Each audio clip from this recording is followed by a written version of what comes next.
The concrete rebellion. I didn't yell when I saw the concrete. I stood frozen on my front porch, a mug of black coffee trembling in my grip, staring at the hood of my lovingly restored 1969 Corvette Stingray, barely visible beneath a slab of wet, gray sludge. 5 years I'd spent rebuilding that car, wrench by wrench, in my garage in Willow Creek, a quiet suburb of Raleigh, North Carolina.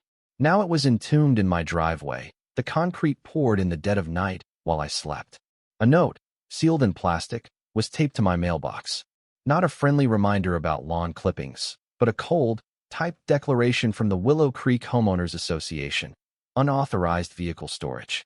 HOA enforcement action executed with regret. Regret? That was a laugh. I knew who was behind it before I even glanced down the street. Margaret Hensley, the HOA president, was pruning her roses 3 houses down, her lips curled into a smug little smile under her straw hat. This was the same Margaret who'd once fined me $200 for painting my mailbox a shade of blue she deemed too vibrant. The same Margaret who'd rallied the board to ban excessive engine noise after I revved the Corvette one Sunday morning. And now, she'd escalated to vandalism. My blood boiled, but I didn't storm over. Instead, I sipped my cooling coffee, walked back inside, and headed to my study. In a locked drawer, I kept a folder labeled Utility Contingency Protocols. Most folks in Willow Creek saw me as the quiet widower with the flashy car. They didn't know I'd spent 2 decades as a civil engineer for Wake County, designing the very roads, sewers, and power grids that kept this neighborhood humming. When I built my house here 10 years ago, I'd slipped a few clauses into the municipal contracts, granting me contractor access rights for infrastructure audits. It was legal, obscure, and, until now, unused. I pulled out a blueprint, dialed a number, and said, "Start phase 1. The voice on the other end laughed. "About time, Tom." By noon, neighbors were gawking at the concrete sarcophagus that was once my car. Ed, a retired cop from across the street, shook his head. "That's your baby, Tom. You were waxing it last Saturday." I nodded, saying nothing. Margaret sauntered over, her voice dripping with fake sympathy. "Such a shame. The HOA had to act. That car was parked improperly, obstructing the community's aesthetic." Ed frowned. "It was on his driveway, Margaret." She smiled tightly. "It was disruptive." I let her ramble, snapping a photo of the seen car, note, and her smug face. "City's gonna love this," I muttered. Her eyes narrowed. "You called the city?" I ignored her, addressing the crowd instead. "Folks, you might want to move your cars off the street tonight. Road tests start tomorrow."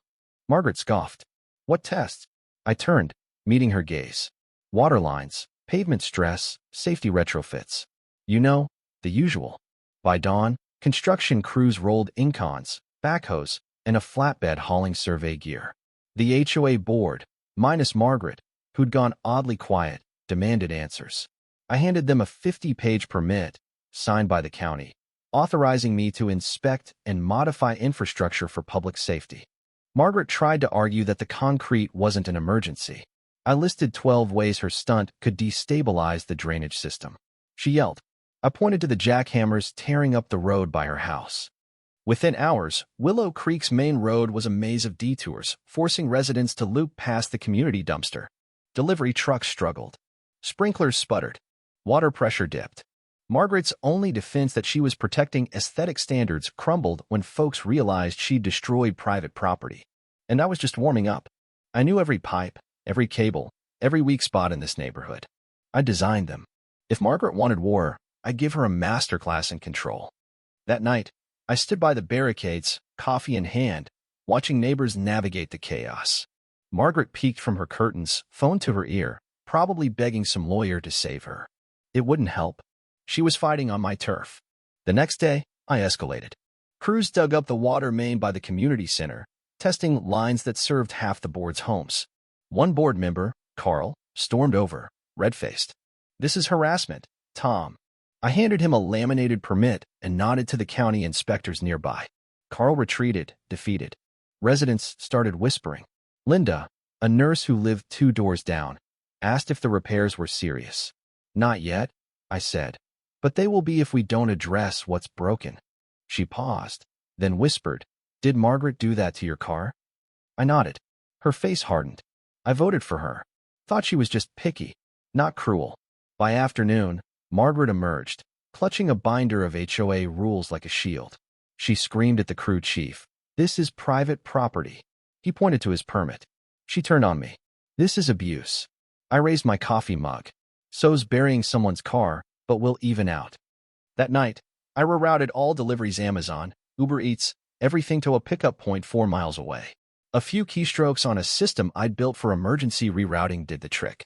Legal, but infuriating. The HOA's online forum exploded. One post read, "Margaret called Tom's car an eyesore. Now I can't get my meds delivered." I added sound tests, next big speakers blasting low rumbles to check road stability. They also shook Margaret's windows enough to knock a picture frame off her wall. When she complained, a county inspector noted her house sat on shoddy fill that the HOA had approved years ago. "Should have listened to the guy who drew the plans," he said, glancing at me. A sudden rain hit, exposing the HOA's neglected drains. Water pooled by the community center, creeping toward Margaret Street.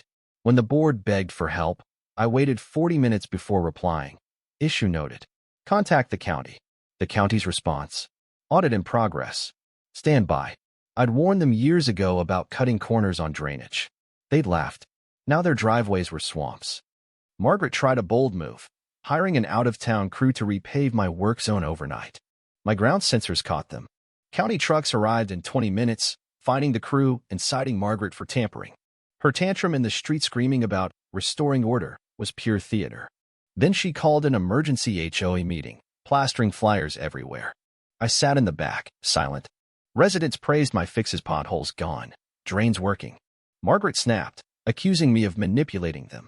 I asked, "Who here got something fixed because of me?" Hands shot up. Someone yelled, "At least he does something." Margaret's face went white. A local news crew showed up, tipped off about this suburban showdown. Margaret played victim, whining about rogue contractors. I showed permits, photos, and county letters. "They buried my car," I told the reporter. "I'm unburying problems." The story aired, and by morning, mock HOA resignation flyers littered Margaret's lawn.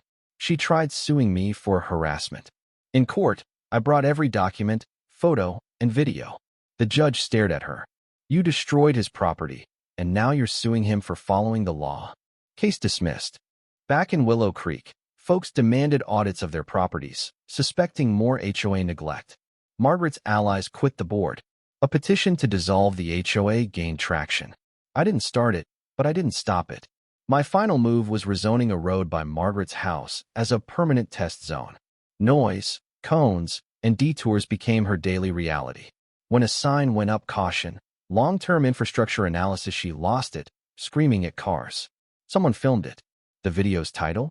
HOA Tyrant Crumbles. The HOA held a vote. Margaret's bid to keep power flopped. The new board, practical folks fed up with drama, asked me to advise on infrastructure. I agreed, no title needed. They banned unilateral HOA enforcement, protected private property, and funded repairs for past damages. My Corvette. The concrete had ruined it, but I'd bought a replica shell months earlier. Crews cracked the slab, revealing the wrecked frame. Gasps echoed. Then I unveiled the new Stingray, gleaming red, and drove it onto my reinforced driveway. Margaret watched, curtains twitching. I threw a block party, food trucks, a band, and a bounce house surrounded by fake cones. A banner read, "Welcome to Margaret's concrete jungle." Neighbors laughed, shared stories, and felt free. Margaret stayed inside, lights off. She'd ruled by fear. I'd won with results. The streets were smoother, utilities were reliable, and the community was alive again. Months later, the county praised my work, offering a contract to replicate it elsewhere. I sent blueprints, but stayed in Willow Creek. Margaret was still there, muttering, ignored. She tried to crush me. Instead, I rebuilt the neighborhood she thought she owned. Every time I drove that Corvette, its roar reminded me, real power isn't in rules. It's in knowing how to fix what's broken. What do you think? Was I too harsh, or did Margaret get what she deserved? Have you faced bullies or injustice in your own life? Share your thoughts in the comments. I'd love to hear where you stand.